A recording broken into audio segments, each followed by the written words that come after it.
Dès les premières heures de sa présidence, Netumbo Nandi-Ndaitwah n'a laissé aucun doute sur ses intentions.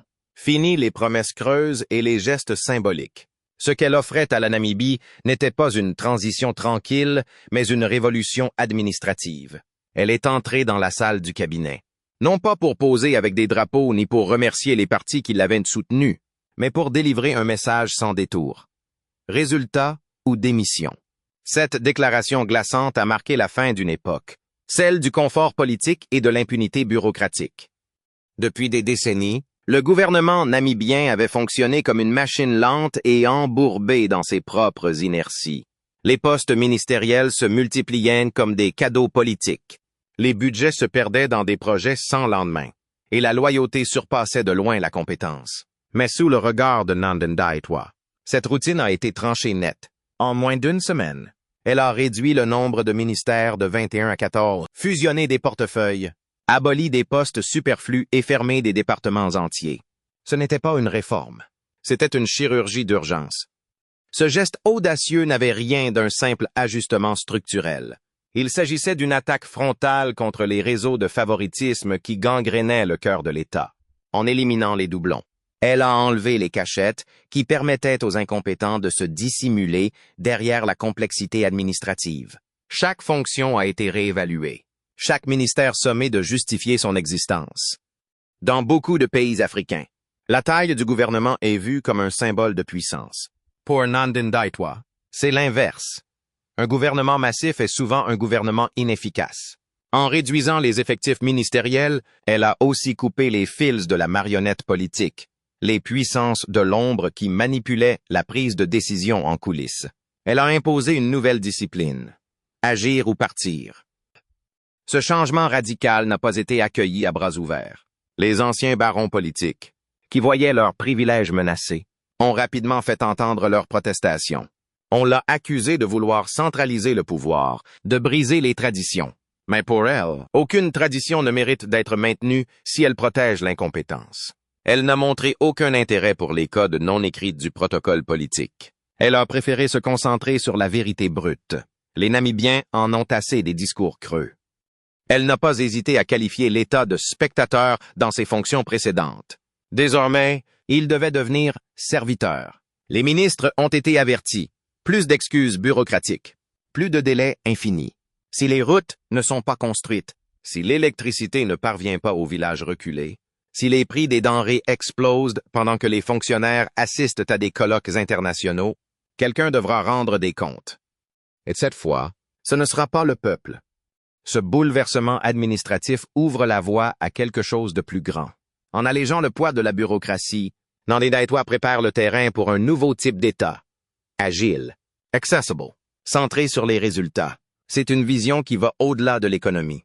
C'est une refondation institutionnelle. Un modèle de gouvernance où le silence ne vaut plus complicité, où chaque action est mesurée, chaque budget justifié. Bien sûr, ces styles de leadership dérangent. Les élites s'inquiètent. Les chancelleries étrangères s'interrogent. Mais la présidente reste ferme. Elle ne gouverne pas pour apaiser les puissants. Elle gouverne pour réconcilier la Namibie avec elle-même. Et cette question, posée dès son premier discours informel au ministre, continue de résonner dans tout le pays. Que signifie réellement servir son pays? En regardant les réformes qu'elle met en place, il est peut-être temps de se demander, une Afrique plus responsable commence-t-elle avec une présidence comme celle-ci? Êtes-vous? Que pensez-vous de cette méthode radicale? Faut-il des ruptures brutales pour bâtir un avenir meilleur? Partagez vos réflexions dans les commentaires ci-dessous, car c'est aussi dans la discussion que se construit le changement. Après avoir désossé la machine gouvernementale, Netumbo Nandi-Ndaitwah n'a pas perdu de temps pour dévoiler son coup d'éclat économique. Là où tant de chefs d'État africains se contentent d'annoncer des plans de relance qui finissent noyés dans les lenteurs administratives, elle a lancé une offensive budgétaire calculée et stratégique, un investissement de 45 milliards de dollars namibiens, soit environ 4,7 milliards de dollars américains, pour reconfigurer l'économie de fond en comble. Ce plan n'est pas un rafistolage conjoncturel. Il ne s'agit pas de repeindre les façades de l'économie, mais de reconstruire ses fondations. Objectif affiché, créer 250 000 emplois d'ici à 2029. Une gageure dans un pays où plus de 45% des jeunes sont sans emploi. Mais pour Nandi-Ndaitwah, Ce n'est pas un rêve, c'est une urgence nationale, un impératif vital.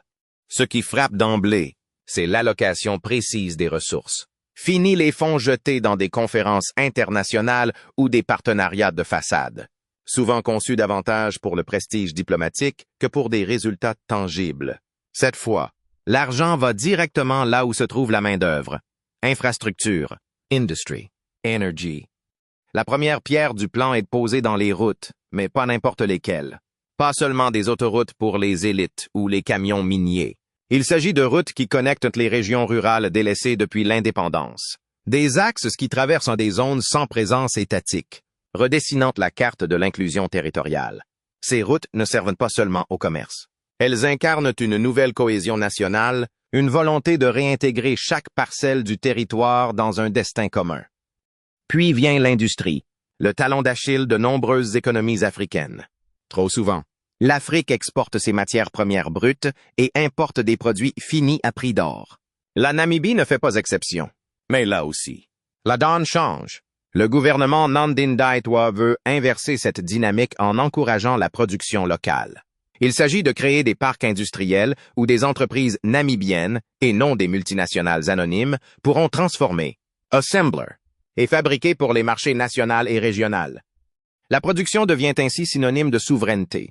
Si vous ne pouvez pas produire ce que vous consommez, vous êtes dépendant. Et si vous êtes dépendant, vous n'êtes pas libre. Cette logique structure toute la politique économique de la présidente. Mais c'est sans doute dans le secteur énergétique que son audace atteint son paroxysme.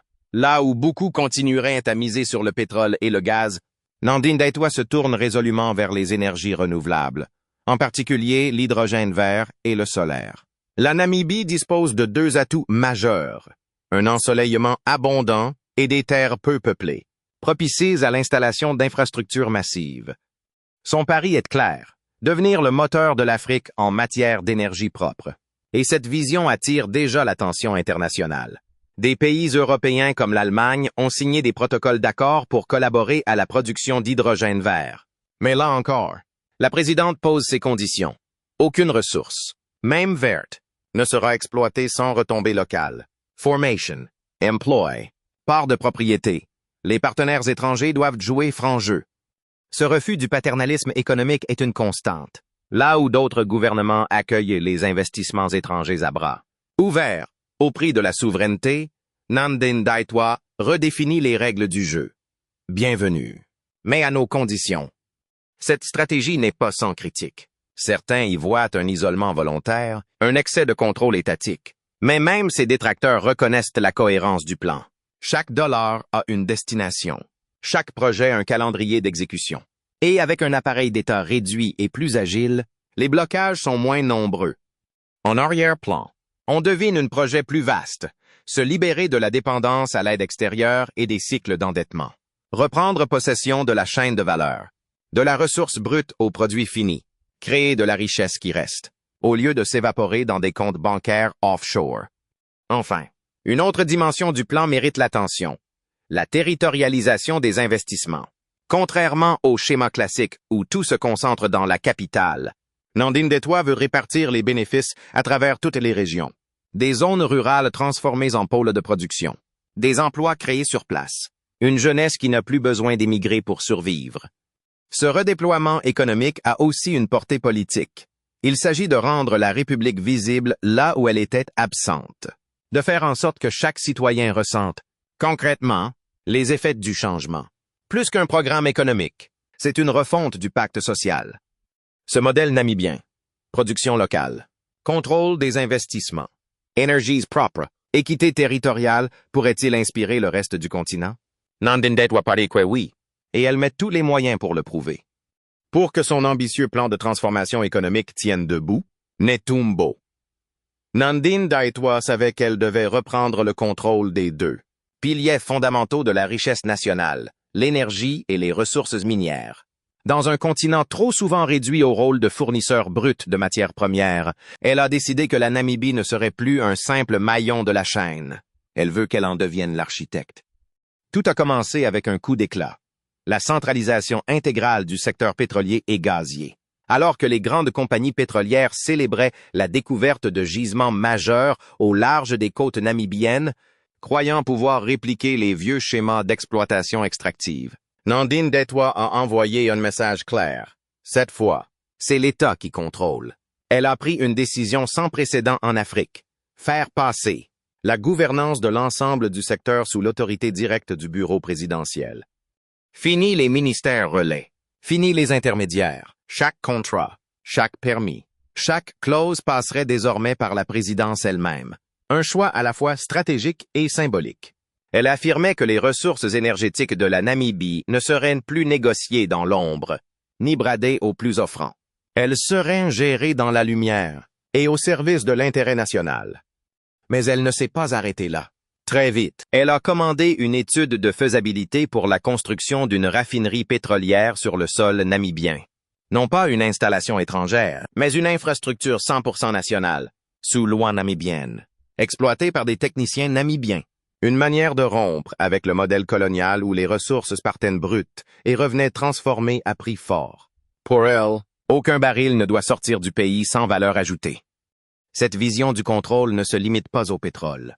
Elle s'étend au sous-sol tout entier, riche en minéraux stratégiques essentiels à l'économie mondiale.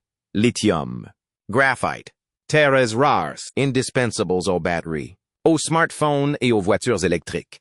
Des trésors qui, pendant des décennies, ont quitté la Namibie sans quasiment rien y laisser. Sous Nandine Ndaitwah, ce temps est révolu. Son gouvernement a entrepris une réécriture complète de la législation minière, imposant une règle simple mais révolutionnaire. Aucune matière première ne pourra être exportée sans transformation locale. Les entreprises étrangères devront investir dans des usines, des chaînes de production, des formations locales ou renoncer. Cette politique de bénéficiation, c'est-à-dire l'obligation de créer de la valeur sur place, vise à casser les chaînes de dépendance économique. Elle change les rapports de force. Désormais, pour extraire, il faut partager. Pour exploiter, il faut construire. Et pour s'implanter, il faut transférer du savoir-faire. Les réactions ont été immédiates. Des entreprises minières canadiennes, chinoises, australiennes ont commencé à revoir leurs projets. Certaines ont hésité. D'autres ont commencé à discuter. L'Union européenne, de son côté, a exprimé son inquiétude sur la sécurité des investissements. Mais la présidente n'a pas tremblé. Elle leur a répondu que l'instabilité ne vient pas de la régulation, mais de l'injustice économique. Car ce qu'elle propose, c'est une autre forme de contrat avec le monde. Un partenariat fondé sur la réciprocité, pas la charité.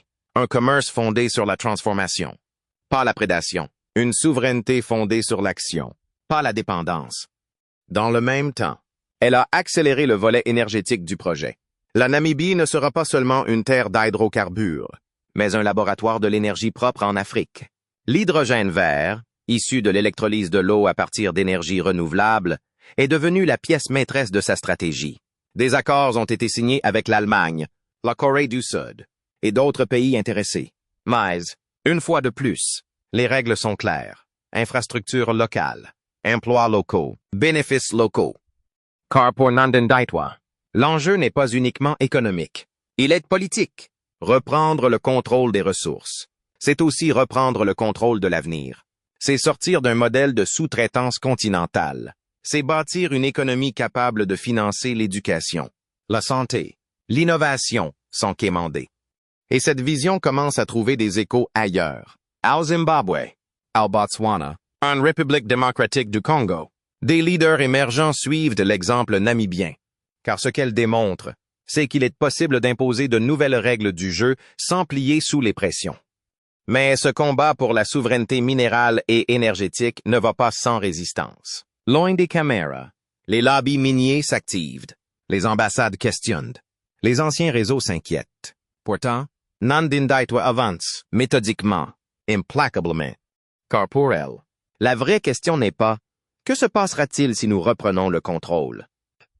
La vraie question est « Que se passera-t-il si nous ne le faisons pas ?»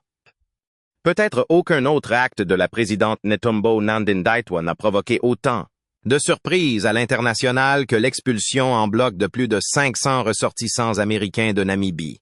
Cette décision, brutale pour certains, légitime pour d'autres, a marqué un tournant inédit dans les relations entre un État africain et une superpuissance mondiale. Le motif invoqué? Des violations de visas. Pas de menaces sécuritaires. Pas de sanctions. Ni de pressions économiques, simplement le fait que ces individus, pour la plupart consultants, missionaires, entrepreneurs ou travailleurs humanitaires, avaient dépassé la durée autorisée du séjour ou exercé des activités sans autorisation. Et cette fois, la Namibie n'a pas fermé les yeux comme le faisaient tant d'États africains habitués à la tolérance diplomatique sélective. Nandine Ndaitwah a appliqué la loi, sans détour, sans négociation, sans traitement de faveur. Cette opération éclair, menée à peine quelques semaines après sa prise de fonction, ne visait pas seulement à restaurer l'autorité de l'État. Elle incarnait un message plus profond. La souveraineté namibienne n'est pas à géométrie variable.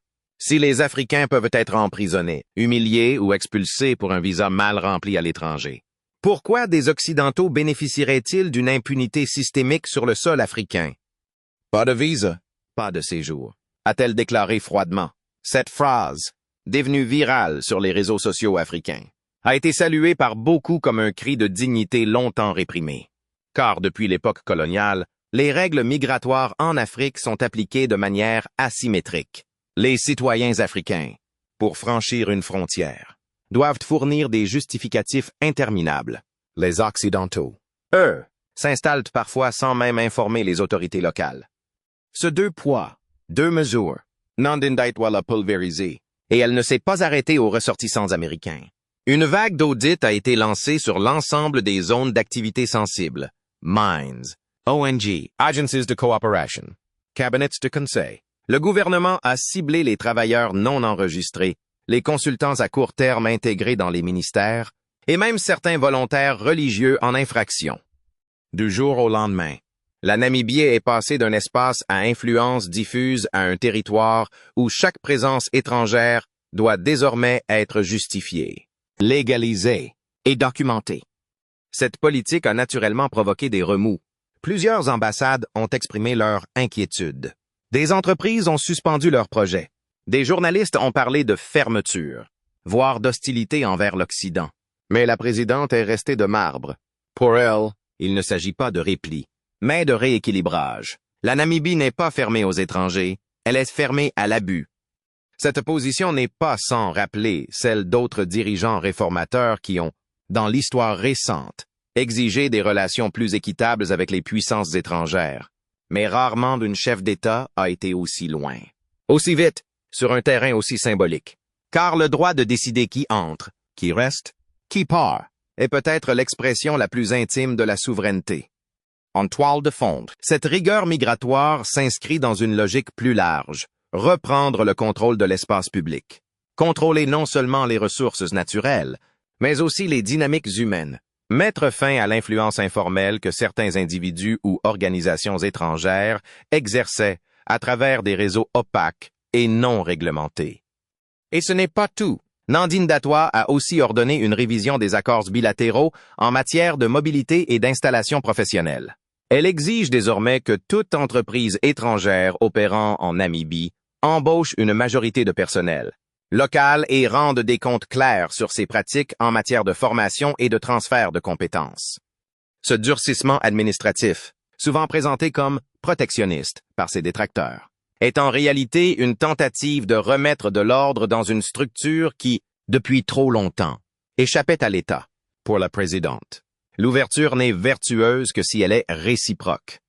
Ce nouvel équilibre ne vise pas l'exclusion, mais la clarté. Il force les partenaires internationaux à revoir leur posture, à traiter la Namibie non plus comme un terrain de mission ou un laboratoire d'expérimentation, mais comme une nation adulte, souveraine, dont les lois s'appliquent à tous sans exception. Et peut-être est-ce là, dans ce geste à la fois administratif et symbolique, que réside la véritable rupture. Car plus que le pétrole ou le lithium, ce que Nandine Ndaitwah veut contrôler, c'est l'image de son pays, ce qu'elle défend. C'est le droit pour la Namibie de choisir ses règles, ses priorités, ses invités. Dans une ère où les puissances dominantes n'acceptent souvent le partenariat que sous condition de soumission, sa position dérange. Elle oblige à repenser les rapports Nord-Sud. Elle impose un dialogue nouveau, fondé sur la transparence et le respect mutuel. et si cela implique quelques frictions diplomatiques. Qu'il en soit ainsi. La présidente semble prête à assumer le prix de cette souveraineté recouvrée.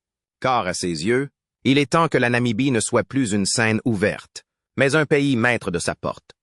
Si les réformes administratives et économiques de Netumbo Nandi-Ndaitwah ont surpris, c'est peut-être son combat pour la justice historique qui a véritablement redéfini sa stature politique sur la scène internationale.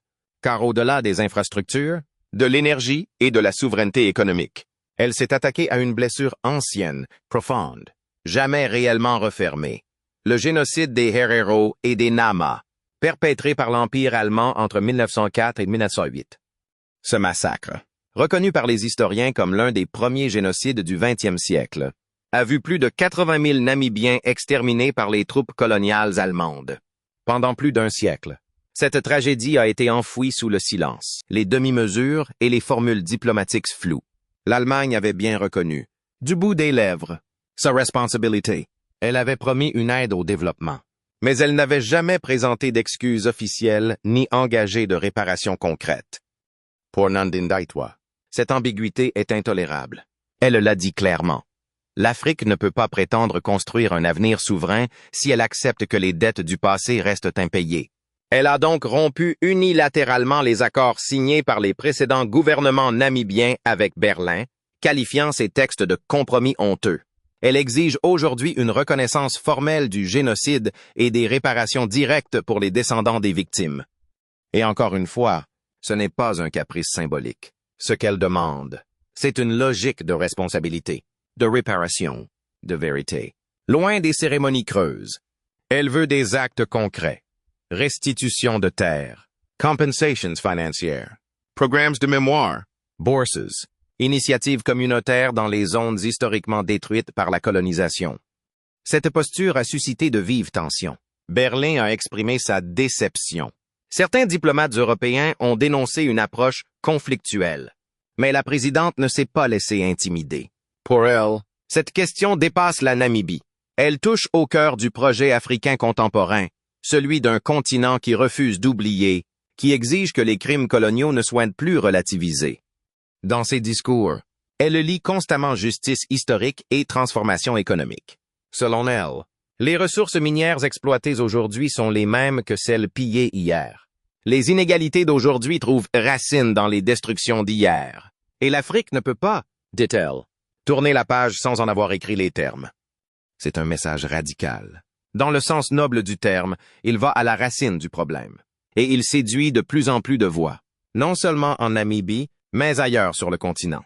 Des jeunes militants au Ghana, des juristes au Sénégal, des chercheurs en RDC s'inspirent déjà du modèle namibien pour relancer leurs propres revendications historiques. Mais ce qui distingue Nandi-Ndaitwah, c'est qu'elle ne se contente pas de dénoncer.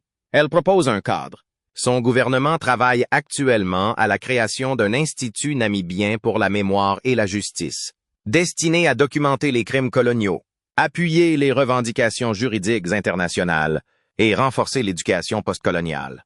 L'enjeu est aussi culturel pour la présidente. Il est urgent de décoloniser les imaginaires, de rendre aux jeunes Namibiens une histoire qui ne commence pas avec la soumission, mais avec la résistance. Et cette mémoire doit être vivante, inscrite dans les écoles, les musées, l'espace public. Elle a notamment ordonné le retrait de plusieurs statues coloniales encore présentes à Windhoek, les remplaçant par des monuments honorant les figures de la résistance Herero et Nama. Elle veut que l'architecture urbaine elle-même reflète un récit nouveau, libéré des vestiges du pouvoir impérial. Mais cette quête de justice postcoloniale ne s'arrête pas à l'Allemagne. La présidente a annoncé qu'elle comptait ouvrir d'autres dossiers, celui des expropriations agricoles sous l'apartheid sud-africain, celui du vol de biens culturels par la Belgique, celui des archives militaires françaises toujours classées. Chaque cas sera étudié, documenté, porté politiquement. Certains observateurs étrangers s'interrogent. Pourquoi remuer le passé? Pourquoi ne pas se concentrer uniquement sur l'avenir économique? Mais pour Nandi-Ndaitwah, cette séparation est artificielle. L'avenir ne peut être solide que s'il est fondé sur une justice réelle, et celle-ci commence par la reconnaissance des traumatismes collectifs. Ce n'est pas de la nostalgie, dit-elle, c'est de la réparation. Sa démarche s'inscrit aussi dans un repositionnement diplomatique plus large. En affirmant haut et fort que la Namibie ne se satisfera plus de l'aide symbolique, elle redéfinit les termes de la coopération. L'Afrique n'est plus une terre d'oubli, mais une puissance de mémoire. Dans ce nouvel équilibre, le rôle de l'Europe change. Elle n'est plus un sauveur, mais un débiteur. Et cela, pour de nombreuses chancelleries, est difficile à accepter. Mais là encore, Nandine Ndaitwah ne cherche pas à plaire. Elle cherche à restaurer. Et dans ce combat, elle ne demande pas la permission. Elle demande des comptes. Ce que Netumbo Nandine Ndaitwah est en train de bâtir en Namibie dépasse de loin les frontières de son pays. Ces réformes ne sont pas seulement administratives, économiques ou diplomatiques. Elles forment un tout cohérent, un projet de société enraciné dans une vision claire, celle d'un panafricanisme pragmatique, concrete, assumé. Contrairement aux rhétoriques creuses de certains sommets africains sur l'unité ou le développement continental, Nandine Ndaitwah incarnait une approche du terrain. Elle ne parle pas d'intégration régionale dans les conférences. Elle la construit à travers des résultats, des institutions, des infrastructures. Elle ne proclame pas la dignité africaine. Elle l'impose par des actes, en exigeant des réparations, en fermant la porte aux abus étrangers, en valorisant la production locale. Son modèle repose sur une vérité simple. Si un pays africain réussit à s'affranchir des dépendances historiques, à transformer ses ressources, à affirmer son autorité et à servir son peuple, alors l'argument selon lequel l'Afrique ne peut pas s'effondre. Et cette vérité, elle est en train de la démontrer. Un exemple frappant est celui de l'agriculture. La Namibie, pays semi-désertique, aurait pu se contenter d'importer sa nourriture. Mais sous la présidence de Nandine Ndaitwah, un plan massif de transformation agricole a été lancé. Il ne s'agit pas de petites fermes vivrières, mais de véritables super-fermes, mécanisées, technologiquement avancées, destinées à nourrir la population et réduire de 80% les importations alimentaires d'ici 2030. Ces fermes emploient des jeunes, leur offrent des formations, changent leur rapport à la terre. L'agriculture n'est plus perçue comme un héritage du passé, mais comme une profession d'avenir. Et ce changement culturel est crucial. Il redonne aux populations rurales une place centrale dans le développement du pays. La même dynamique est en cours dans le domaine social. Plutôt que de multiplier les aides sociales ou les discours compassionnels, la présidente investit dans les capacités humaines, infrastructures sportives, centers de jeunesse, formations techniques, festivals culturals. Elle veut que la fierté d'être namibien ne repose pas seulement sur les souvenirs de la lutte anticoloniale, mais aussi sur des opportunités concrètes de s'épanouir dans le présent. Et cela passe aussi par le leadership. Nandine Ndaitwah ne gouverne pas seule. Elle a constitué un gouvernement composite, des technocrates, des femmes, des représentants de mouvements de base. Elle a nommé comme vice-présidente Lucia Witbooi, figure montante échue des milieux communautaires. Ce geste, au-delà du symbole, envoie un message clair. Le pouvoir peut être partagé sans être affaibli. Cette manière de diriger tranche avec les modèles dominants sur le continent, soit des régimes militarisés et répressifs, soit des gouvernements obsédés par les faveurs des bailleurs internationaux. Nandine Ndaitwah, elle, avance avec sobriété, sans tapage, mais avec cohérence. Elle n'implore pas la reconnaissance des institutions occidentales. Elle impose le respect par la rigueur de sa vision. Et les échos se font déjà sentir. Au Burkina Faso, au Kenya, au Ghana, au Bénin, des mouvements citoyens se réclament de l'exemple namibien. Des parlementaires africains commencent à citer ces discours. Des réformateurs africains s'appuient sur ces résultats pour plaider en faveur de plus d'indépendance stratégique dans leur propre pays. Car en agissant, elle brise un tabou. Elle démontre qu'il est possible de tenir tête aux anciennes puissances coloniales, d'encadrer fermement les investissements étrangers, de refuser les accords déséquilibrés, tout en maintenant la stabilité, en attirant de nouveaux partenaires et en renforçant la confiance populaire. C'est ce que certains appellent déjà l'effet Windhoek, une onde de choc silencieuse qui pourrait, à terme, reconfigurer les attentes du peuple africain vis-à-vis de ses dirigeants. Car si la Namibie, avec ses ressources limitées et sa position périphérique, parvient à imposer ses règles, à construire ses usines, à nourrir son peuple et à exiger justice, alors pourquoi pas les autres? C'est là que réside peut-être le plus grand défi qu'elle lance, non pas aux ennemis de l'Afrique, mais à l'Afrique elle-même. Elle tend un miroir au continent. Elle pose cette question dérangeante. Si nous, petites et souvent oubliées, pouvons le faire, qu'est-ce qui vous empêche? Vous, plus grands, plus riches, plus visible, de le faire aussi? Dans un monde multipolaire où les anciennes certitudes s'effondrent, où les dépendances s'intensifient, cette voix venue de Namibie porte un message singulier, presque révolutionnaire, celui d'un continent qui n'a plus besoin de permission pour se construire, celui d'un leadership qui n'attend pas l'applaudissement, mais l'efficacité. Alors que la plupart des projecteurs restent braqués sur les crises immédiates, guerre, dettes, climat, Nandindaitwa trace une autre voie. Une voie exigeante, lente, méthodique. Une voie qui ne promet pas le miracle, mais le travail. Pas la dépendance, mais la résilience. Et peut-être est-ce là, justement, le véritable espoir africain.